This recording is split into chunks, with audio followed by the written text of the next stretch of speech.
Hello, Knights of the Rolled Table. This is Zach coming to you for the very last bio episode. It's Chris's characters today, Carver and Biscuit. Both great discussions, fun scenes to be had. Chris clearly puts a lot more careful thought and planning into the backstory of his characters more than some of us, such as me.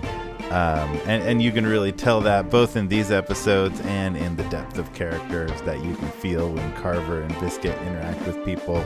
And so it's a great episode to learn a little bit more about those two great new characters. Thank you so much for listening to these. They're a lot of fun. We seem to be barreling towards the end of Season 4. Should be just a few more episodes, and then we have some fun planned for you beyond Season 4 that we'll tell you about in the future. As always, the best thing you can do to support the podcast you're already doing, which is listen. The next best thing would be to tell your friends about this awesome podcast that they should check out. The next best thing would be to leave a rating, particularly on Apple Podcasts, because that spreads far in the podcast world. Jeff mentioned recently about Clubhouse, the app that he clearly does not know that much about, but it should actually be opening up to Android users soon. Sometime in May it's supposed to open up. So come check us out. Say hello to us there. Particularly, we've been doing Tuesday nights at 8 Pacific. We've been doing an improvised D&D 1-hour show live there on Clubhouse. We'd love to have some of you come and join us and give us some suggestions for the adventure. We take audience participation. And I think that's it for now. Enjoy the episode. And remember, take care of yourself, take care of each other, and make life an adventure.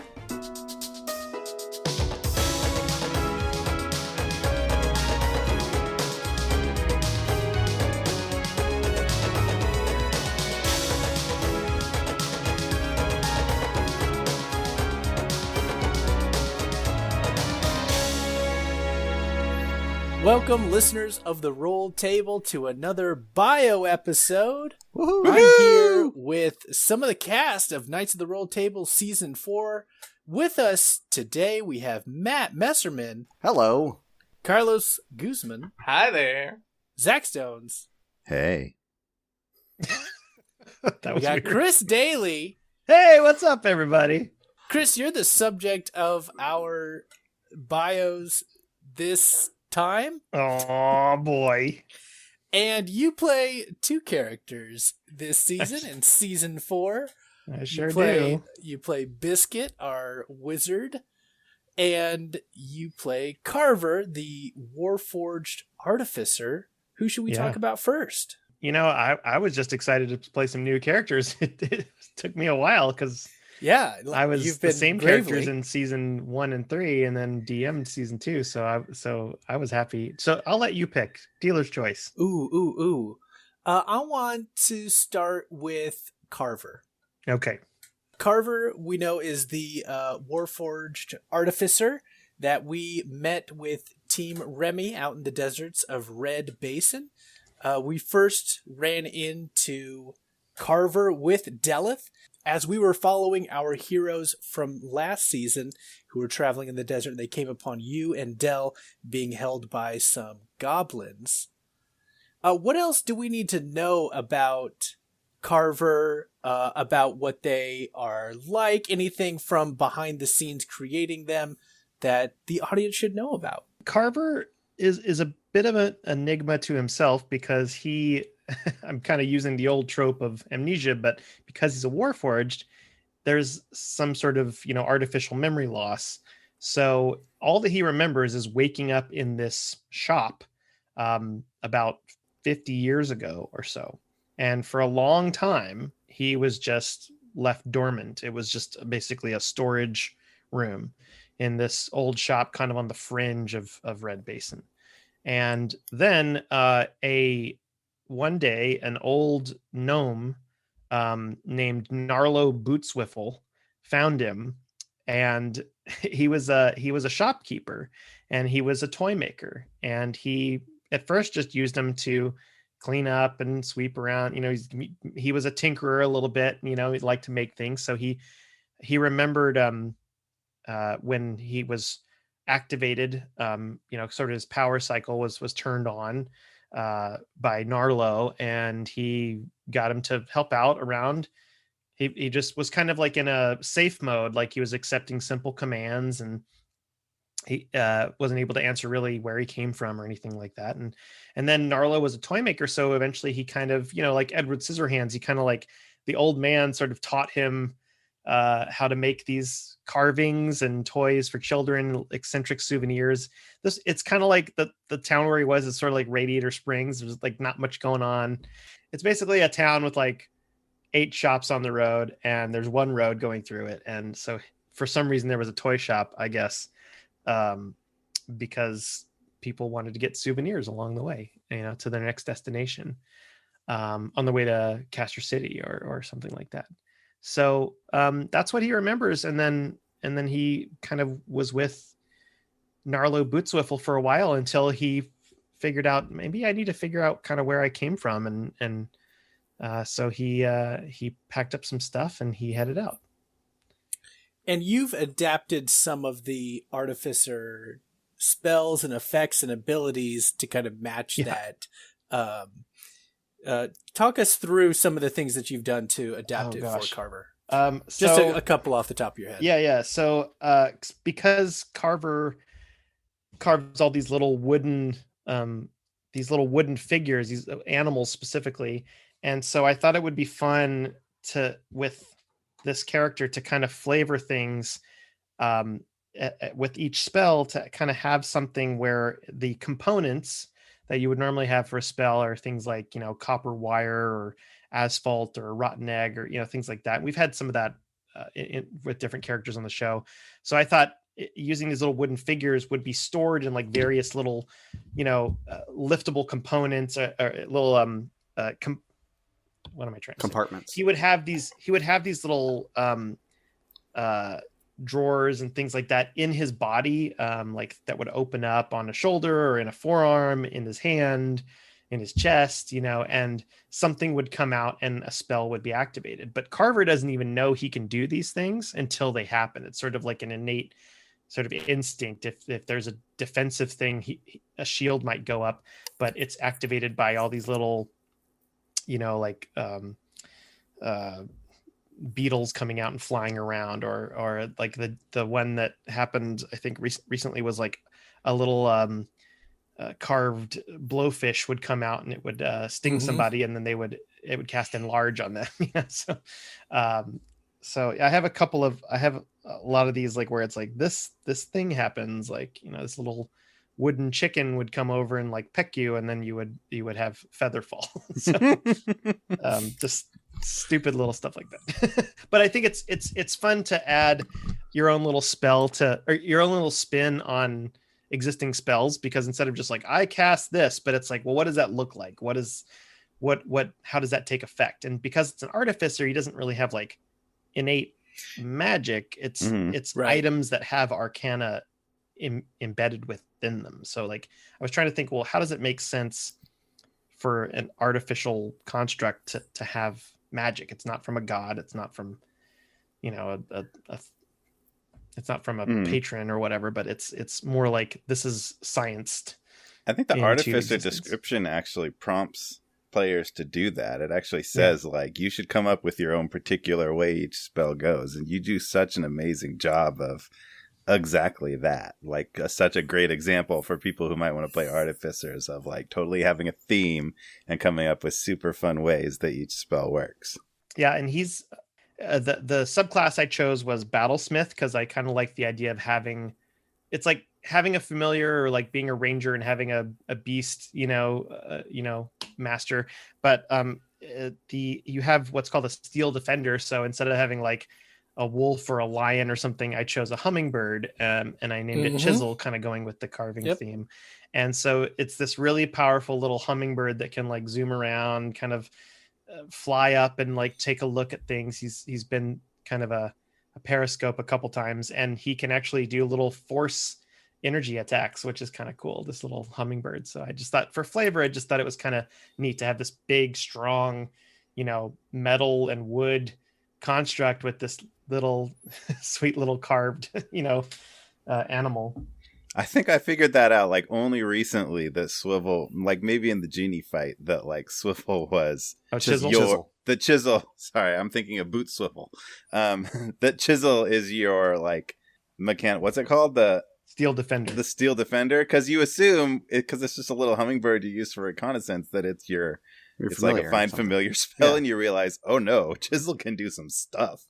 That's awesome. It's always exciting when you play and you say, oh, you start walking through all this stuff that happens. I'm like, as the DM trying to figure out, wait a minute, what is he casting? What is this thing that's going to happen? Yeah, what's happening? So after leaving and deciding to set off from Narlo and to kind of find himself, were there other people that Carver met or teamed up with? Was he in other adventuring groups before? Was he kind of just wandering?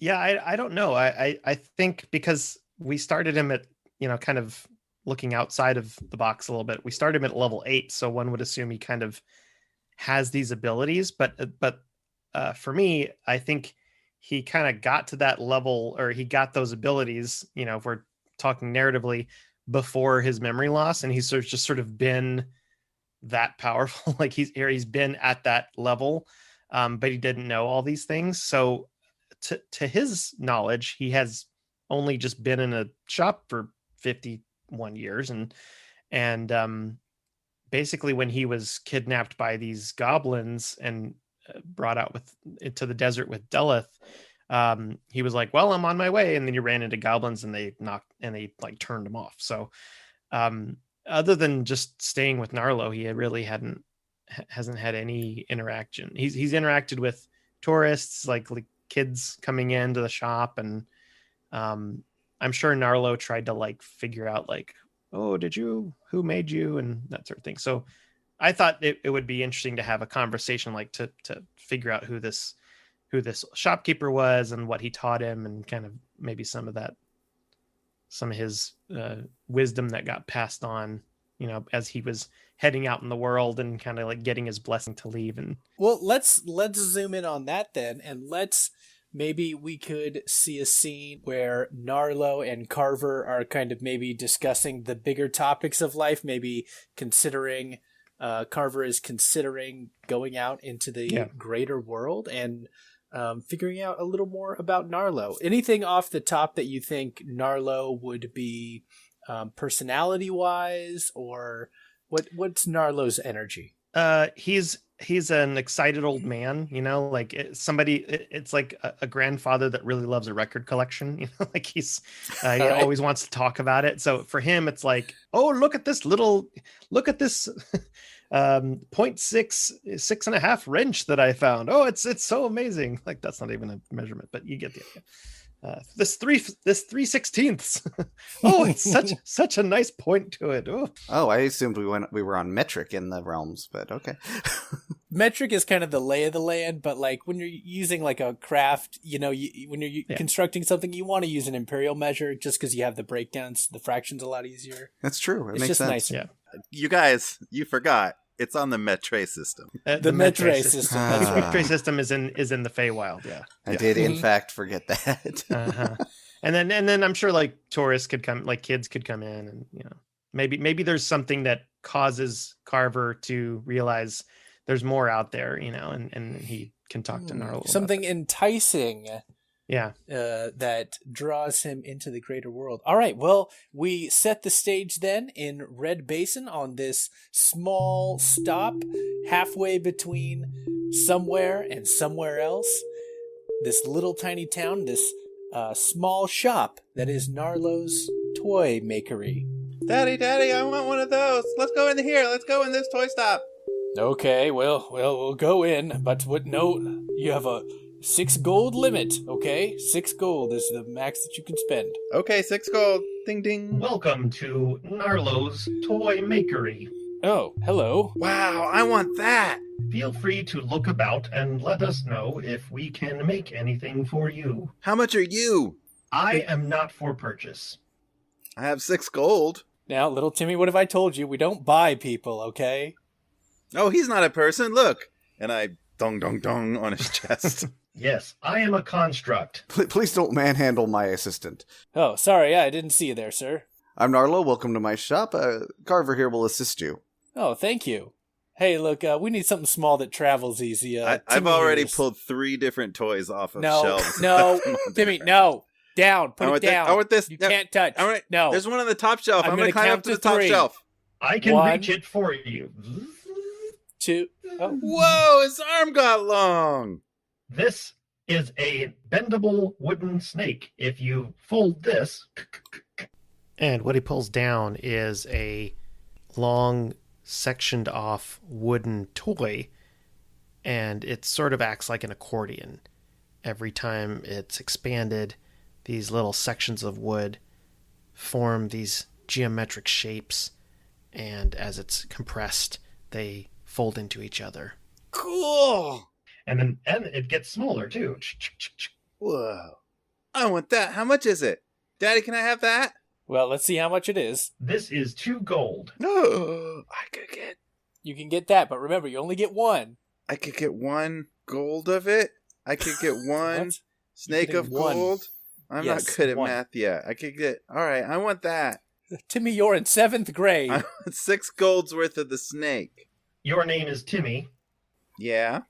What is your favorite animal? Oh, well, that's a good question. I don't know. I like badgers, and I like I can carve a purple badger. worms, and I can carve a purple worm.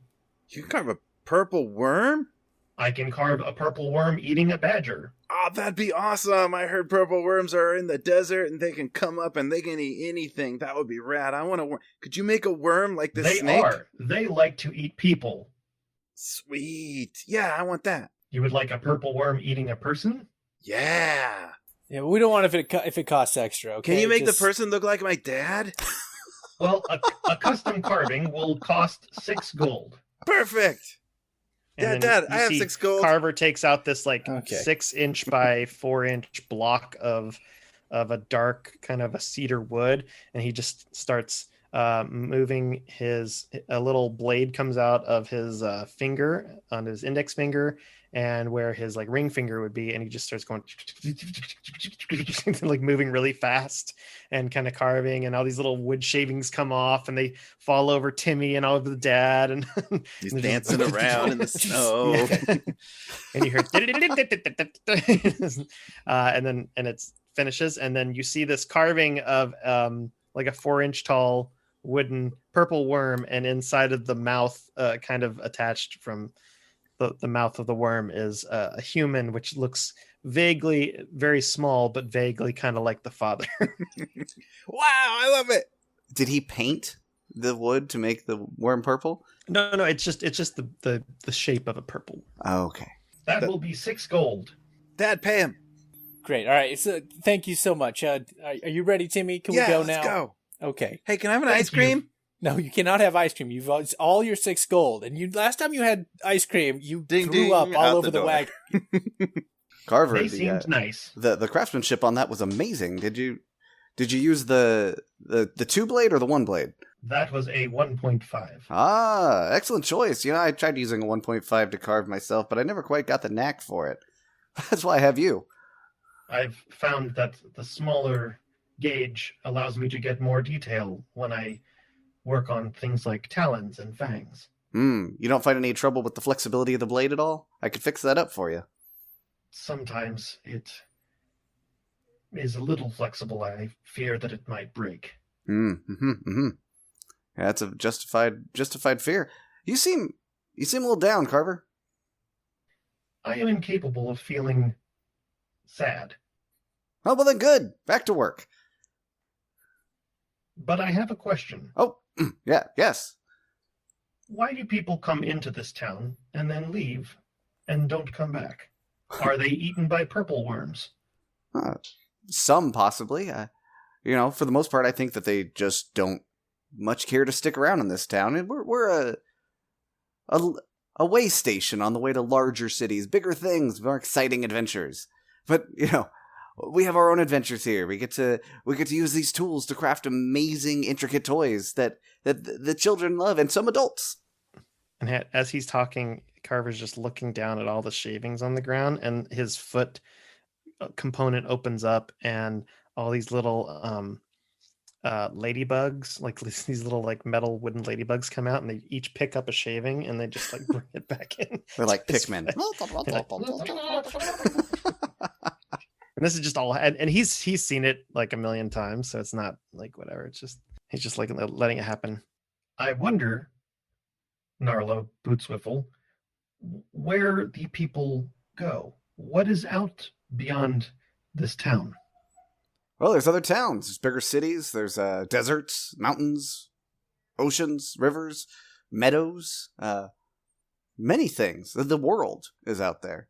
But other realms.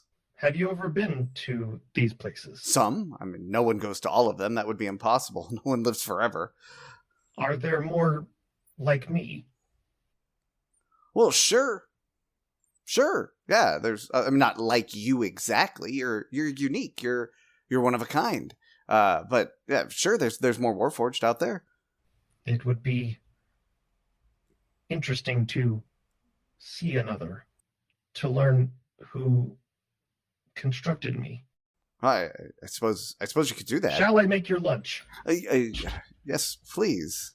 You know, I'd hate to see you leave and go elsewhere, but You want me to leave? no, I don't want you to leave. I'd actually like you to stay. You're I will incredibly stay. useful.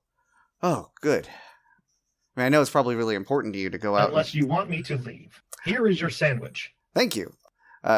Make sure you dust the wood shavings off your hands next time, but it's quite good. You require fiber. You have noticed that. Thank you. I appreciate the work you did in the lavatory the other day. Listen, Carver, I don't want you to leave, but I will not leave. if you feel the need in order to be satisfied I cannot be satisfied. well, then great, then there's no problem. But if you ever did feel like you needed to leave, I could give you a leave of absence. You could go on a vacation, a hiatus, a holiday. But, you need to come back, of course. I would be able to walk about and go places. Sure, the town's a big place. You go to the end of the town. You could maybe travel to the next one and come right back. Whatever you wanted. And then I'd come back. Yes, of course, you need to come back because you work here. Do I belong to you? Ooh, well, that's a touchy subject. I don't like to get into labels. I will not touch you. Thank you.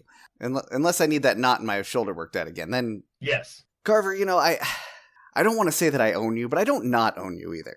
That is contradictory. Well, You either do or you don't.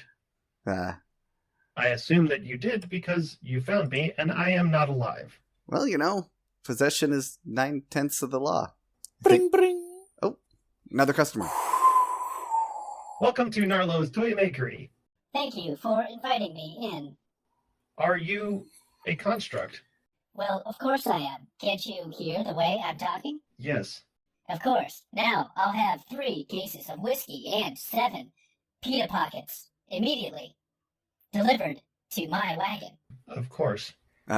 Carver, don't say yes to that. We don't sell pita pockets and whiskey. We Right.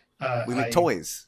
I thought he meant the artificially carved whiskey, the novelty whiskey holder. I don't want any of that garbage. Why don't you just give me all of the gold in that cash register over there? Wait, Shink. what? Shink. That's right. This is a stick-up. You cannot rob this place. That is against the law of this realm. Law? Ha ha ha ha ha ha ha. I care not for law. How are you laughing? I have an advanced emotion chip. Can't you hear it? Ha ha ha ha ha ha. You cannot come in here and demand the gold that is in our register. This belongs to Narlo. Yes, it's mine. You can't have it. It's my gold. I need this gold to buy additional tools and food for me, not you. I don't care. I'm getting a quart of oil with this. I live free. I'm a maverick. Does he have And as guns? soon as he shoots a weapon, Carver's gonna lift up his hand and he kind of like flings it towards him, and this 9-inch knife comes out of his forearm and make an attack. It instantly kills them. Wow. They Just fall goes back. right in like an essential diode, like Right in the emotion thing. Yeah. Laughter. Oil everywhere. Electricity.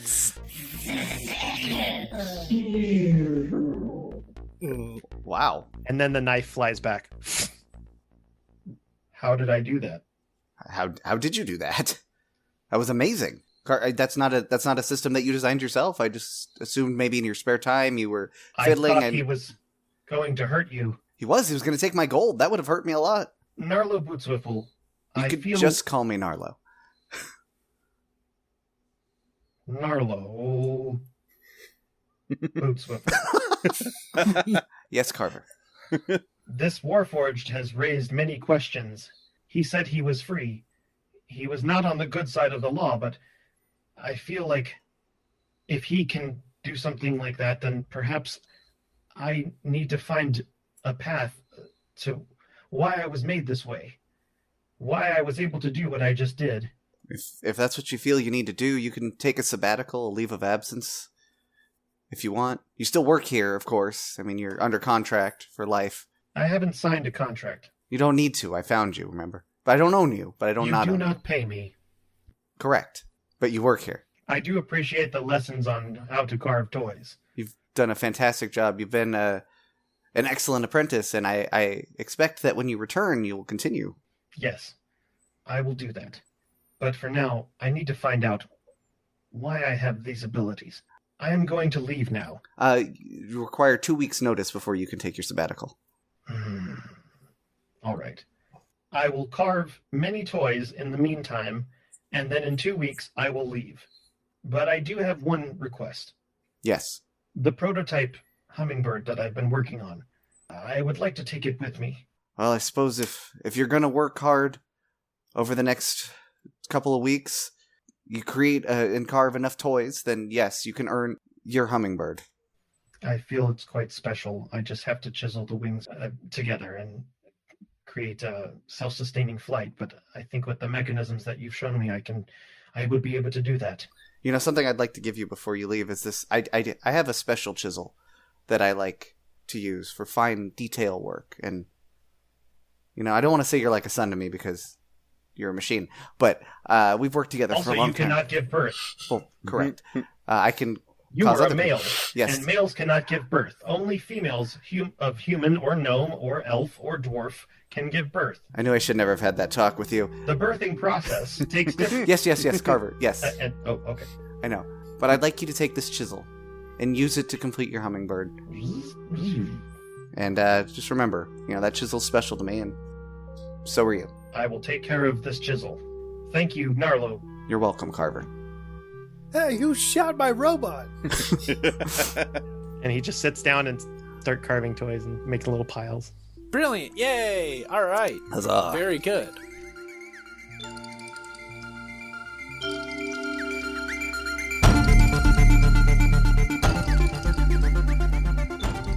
All right, Chris, you also play a beloved character, a fan favorite. Is he? Biscuit. Sure. You play Biscuit with our group traveling with Alistair Slate in Castor City. Tell us about Biscuit. Biscuit is a gnome, so kind of sticking with the gnome Nomenclature theme here. He grew up with his friends and family in a place called Saddlebrush Glade. He studied under his father, who was also a kind of skilled arcanist in the arcane arts, and he was a pretty good student. Biscuit has kind of a laid back attitude. He's very jovial. And while growing up, at age 15, he got his father's blessing to head off into the greater world and study cultures and teaching of other wizards. And his goal, his kind of sort of rite of passage, if you will, that a lot of gnomes in this village do is they go off and they find a lot of knowledge and they see the world and they bring it back and they teach everybody. You know, they teach the younger folk and they kind of pass that knowledge on, and that's how they kind of get updated with the goings on in the world. But no one leaves unless they're of age, and then they go off and then they come back. So it's kind of this rotating thing. When we meet Biscuit, has he been adventuring, or has he been out on this quest for knowledge for very long? Is it kind of in the middle? Is he at the beginning of this enterprise? So he has a specific list that of people that his father has given him of different arcane masters throughout the realms. And so he's basically trying to find people on this list. And he's asking around, and he's not getting any response. So I don't think he finds anybody until when we did a scene where he meets up with Igneous. That's probably the first person he meets up with. So I think probably on his own, he discovers like some of his abilities, and he's in the school of illusion. So he uses illusion to his advantage, not like from a trickery standpoint, but more like doing fun things and making things work. So he, up to this point, like getting up to this level, has been a lot of just honing his craft as a student of his father. But having practice out in the world, he's been sort of held back, and he's like homeschooled, so he's going out there and now he's actually showing off these amazing things, and he's like, wow, I can actually do all this. And so that's how I see him. He's going out and like trying to find these different wizards and arcanists and people that have these abilities. But so far, early on, he hasn't found anybody. There's let's see, hold on. 1, 2, 3, 4, 5, 6, 7, 8, 9. There's 9 names on his list. Did Biscuit know that he was going to be going on this rite of passage? Was that something that he had been anticipating since he was really young, or was this something that he decided to do? Yeah, I think he knew, because other gnomes had gone off to do it. You either have a choice in this culture to stay in the place that you live forever and ever and just farm and work and do what you're going to do, or you can go out and learn and then come back and teach. So it's a self-serving community, and it's a rotational thing. So his father went out and did that, and he came back and taught Biscuit and other kids, and so I think he always envisioned himself as going out and leaving and learning more from the world. And for some reason, he doesn't know why his father gave him this list to learn from, but he gave him this list as like, you need to find these people and learn something from them. I'm not going to tell you why, but they will be able to each teach you something that you will know. So Biscuit doesn't even know what specifically he's learning from these people, but yeah, he always kind of knew that he was going to go out when he was at least 15 or so. So has he met any of them, or they're all 9 names are still out there? They're all still out there. Well, I mean, maybe he met, I don't know, maybe he met one before the adventure of the podcast happened. I'm open to, maybe he's met one of them. What's the silliest name on the list? We can the silliest name on the list. Hedgebrook Pillow Chaser. The silliest name on the list is Phineas Kettlecorn, who is a dwarf. Phineas Kettlecorn. Good name. Well, I also have. I mean, I don't want to give away too many, but okay, no, you can keep your secrets then. Keep your secrets. Phineas is great. All right, keep your secrets. So I think two options that kind of jump out to me: meeting Phineas Kettlecorn, his first name that he finds on his list, is an option. I think maybe also something with learning from his father back in his community before he left. That might be an interesting thing to explore as well. Chris, what's jumping out to you? Yeah, it might be interesting to do the scene with Phineas. I mean, the scene with his father, I think, is more just gonna be like teaching and refining skills and stuff like that. But I mean, a bit of the unknown would be interesting. of what he's going to discover when he meets these people, because when he met the first person, he didn't even know, and no one in his new adventuring group of the knights has asked him about this. So it's not necessarily a secret, but no one has really asked. So I mean, do they know about this list? They haven't asked, and he hasn't had a reason to bring it up. Hey, do you have a list of any kind on your person? Yeah, I can't help but notice that every night when you go to sleep, you repeat this list of names very obsessively. Yeah, seems like 8 or 9 of them every Well, time. we're not doing that scene, right? Cersei, the Hound. Yeah. Well, so like do you, Chris, have the idea of what he's supposed to learn, or are you leaving that as an open question? I'm leaving that up to chance and fate and the DM. Okay. I have an idea, but I thought it would be more fun to just play it, like, kind of play it interestingly and see what he has. What's his dad's name? No, I don't have a name for the dad. But Pound cake, fritter, Henry the Chicken Fried. Well, so Biscuit's last name, Biscuit is not his actual name. It's a nickname. What? You said it was a family name. Well, that's canon. Because his last name is Biscuit Whisker Doodle.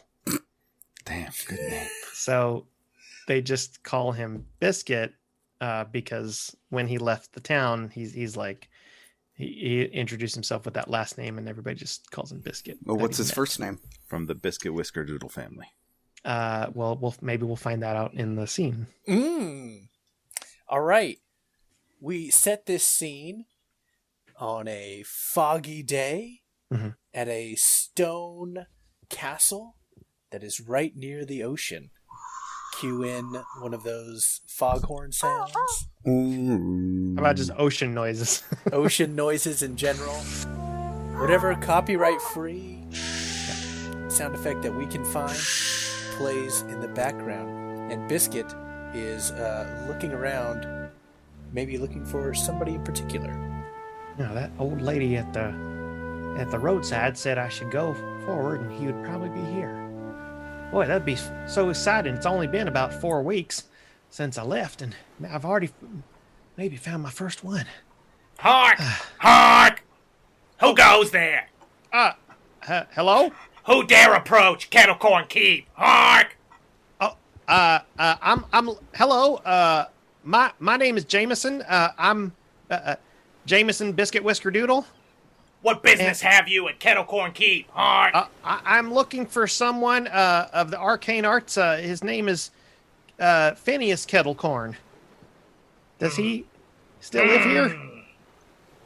People hadn't spoken that name in a long time. Hark! I was sent on a mission, on a quest by my father. See, his name was. What you after? You after gold? You after knowledge? Hark!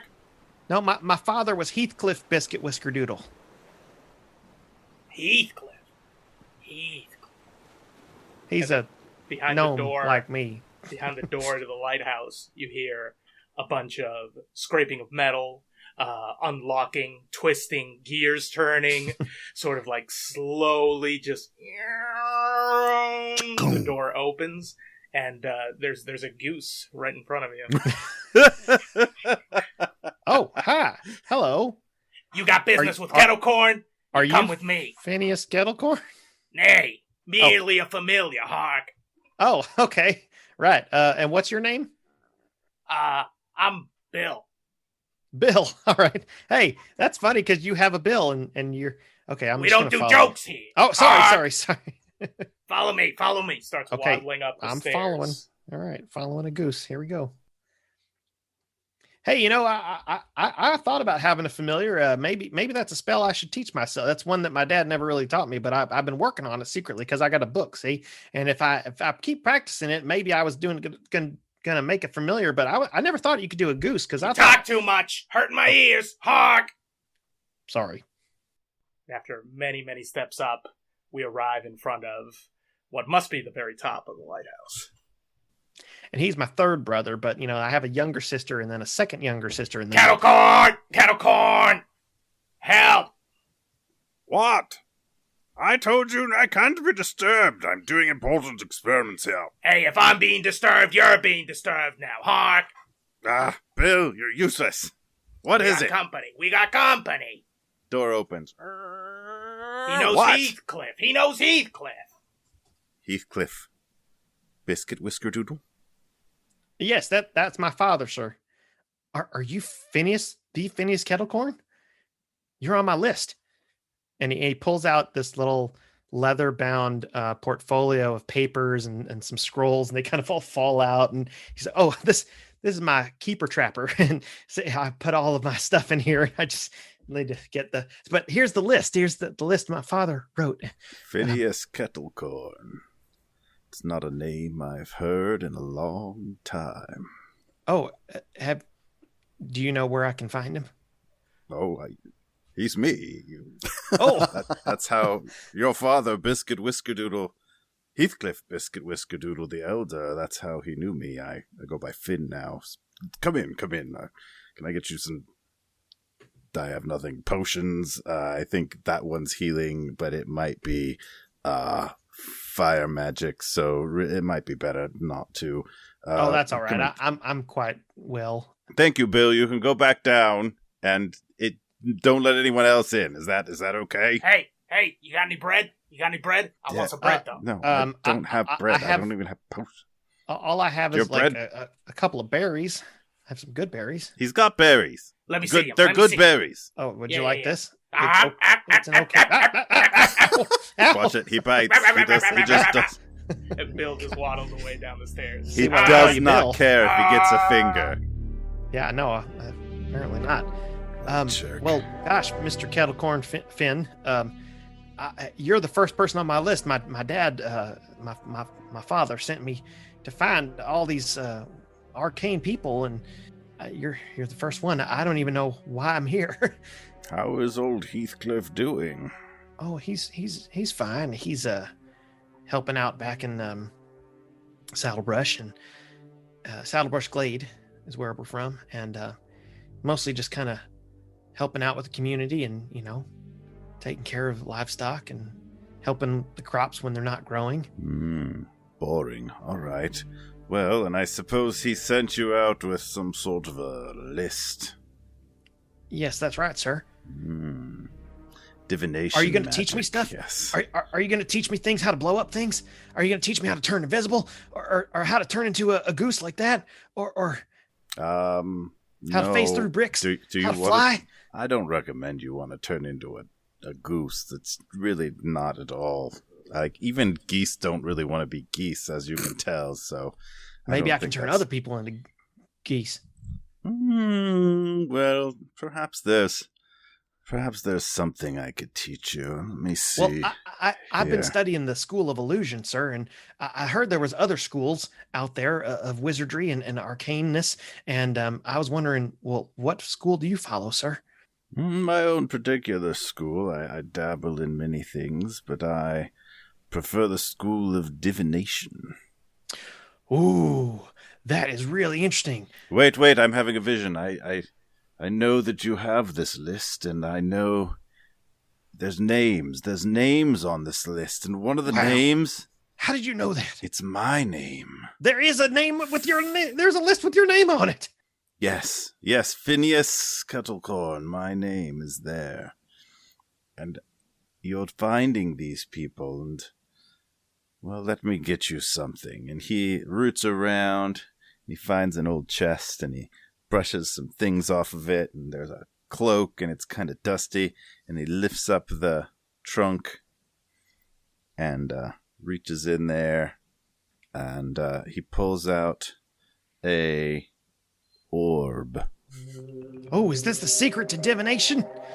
Yeah, you could say that. Here, hold on to it. Oh, wow. How does it work? Do I have to say magical words, or do I have to think real hard, or... Look deep inside it. Okay. And tell me what you see. I see... Do I see anything? You tell me. Because when you look into the orb, you see not just the orb, you see yourself reflected back, don't you? Yeah, I do. I see. Biscuit Whisker, dude, that's really long. Jameson Biscuit Whisker, dude. Can I just call you Biscuit? Sure. Yeah, that's fine. Biscuit. Yeah, All right. This will take less time. You know, a lot of actually, I'll be Finn, you be Biscuit. a lot of people back in town just call us Biscuit. You know, they're like, "Hey, Biscuit or Biz." I mean, they even shorten it even further. But Well, I'm sure that's more confusing in your town with the Biscuit Whisker Doodle franchise all over the place. But out here, Biscuit will do fine. I think it will serve you well. well, yeah, I see my reflection, and it's kind of distorted, and like I got a big. Hey, you're distorted, man. What? You're distorted. You're distorted. What? No, I'm not distorted. You're distorted. Wait, my reflection's talking to me. Finn, what's going on? What is this? Is this my true self? Is this who I'm gonna be? Well, perhaps you should talk back to it. Hello, I'm Jameson. I'm Biscuit. Hey, Biscuit, I'm Biscuit. Wow. Are you my future self? Can't tell you that. Well, what am I supposed to do on my quest? Will I find all the names? If you try hard enough. Oh, that's good. I'll take that. Of course, you might not, even if you try hard enough. Something bad happens. Oh, well, that's true. I guess, all's fair in frogs and gigging, as they say. So, do I ask you more questions, or do you have any questions for me, Biscuit? Or Biscuit? Yeah, why'd you pick Phineas first? Oh, I picked him because he sounded like the silliest name. Hey! Oh, no offense, Mr. Kettlecorn. I mean, there was some other silly names on there, but I like silly, so I decided to. Also, from what I heard, there was a dwarf that lived on the coast, and I just knew you were a dwarf. It says Phineas Kettlecorn may be dwarf. This is why I go by Finn. It's a silly name. Yeah. Of course, I'm not a whisker doodle, so well, I've spared you not a lot many of are. being made fun of in bars. Anyway, talk to the orb. Oh, right. So, Orb Biscuit, what am I supposed to do next? Who should I look for next? You're going to have to go on a little adventure in order to find out who you need to find next. You're not going to find one of the names on your list until you go on this adventure. And then, if you survive the adventure, you might go ahead and find some of the other people on the list. And that'll guide you to the list. You see? I think so. Sure. I have to go on an adventure, and I might find people on the list. Okay. That's enough. He takes the orb back. Hey, bye. Wraps it up. Puts it back in the chest. Wow, that was Puts really the poke interesting. back on top. Well, Biscuit, I'm very busy. I've got potions to make, and I can cook for you if to you like. feed. I'm a good cook. Oh. I can also do this, and he just casts minor illusion. It's like this little dancing horse dancing on his back legs, kind of going like kick, kick, kick. I've been working on this one. It's a horse. dancing on horse. his legs. What would be the function of that particular illusion? I don't know, distraction. I don't know. I could do that. Yeah, maybe sort of. And Bar as he's tricks. doing that, I've secretly cast Mage Hand and tried to take the orb from behind his back. It's like, see, it's a dancing horse, see, but it's real distracting. Interesting. By the way, what's a giggin? Oh, I gigging's heard you say something you that do. to- It's a verb. Or You go like gigging. to for gig? Frogs, crawdads, gig. tiger lilies, Oh. snake doodles, like anything Right. that's going around, anything that you want to kill or just Gigging, find, have yes. for dinner. All right. Makes sense. All right. Well, I guess I'll be going now. Oh, all right. Ugh. You did you want to cook for me, or you have to go? Or I should don't have probably any just food. get going. I'm gonna head out. I'm real tired, and I got a dinner that I left in the forest out there. So All right. Well, I Oh. guess I could drink the lava potion and or healing potion here and just take my luck. I suppose it's nice stopping by. Say hello to sure. say hello to Heathcliff if you Oh, I see certainly him will. after you meet. Just I could work your names. Just maybe look for the next silliest name next, and you'll be fine. If you want to stay, we could maybe watch a movie later or do like a reenactment Watch of a a book. what? Or What's a movie? illusionists like yourself, we read books and then we create the illusions of those, and we make them That's a move good around. idea. It's a growing industry. Okay, we okay, could just okay. All right. So you can stay tonight and hang Well, out. I mean, and maybe tomorrow seeing we could go doing explore together and doing some sort of a movie sounds really interesting. I mean, I got a lot of books I read. I've never even thought about projecting a vision on the wall about it. I mean, like, Well, I'm not very good at it. Here's my minor illusion, and he creates tries to create a grasshopper, but it has like 2 heads and only 1 leg, and it's kind of like distorted, and like I'm more of a diviner, so I haven't really capitalized on that. Yeah, your movie your resolution's a little off. It's more like opportunity, 150 DPI, but but I do divine things. I use my orb. Do you want to see the orb again? I'll show you this orb. I'm gonna go. I'm gonna All right. see you later. Tell Bill I said goodbye. So I'm sure he'll honk at you on the way out. Watch your fingers. Keep all right. close And to he your just body. like goes all down right? the stairs real quickly. Bye. And that's how Biscuit stole Phineas's orb. Yay! I'm free. And met Bill the Goose. Did he end up stealing Okay. the orb? I'd say yes. Orb question mark is now in my notes. Okay. This is foreshadowing. Yep, that's him. 8 more to go.